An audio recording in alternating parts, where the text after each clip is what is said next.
कणकवली नगरपंचायत निवडणूक ही सध्या सुरू झालेली आहे आणि जोरदार याची चर्चा जी मात्र सिंधुदुर्ग जिल्ह्यामध्ये रंगू लागलेली आहे।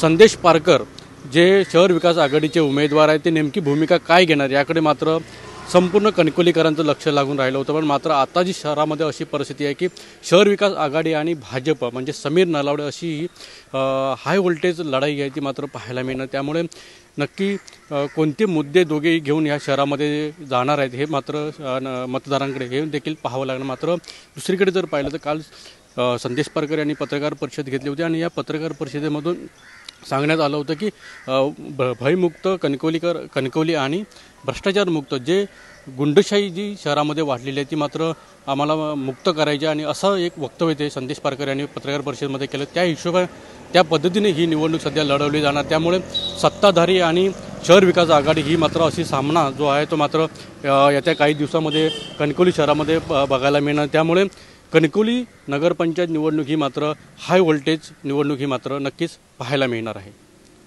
अनंत पातळे, TV9 मराठी, सिंधुदुर्ग।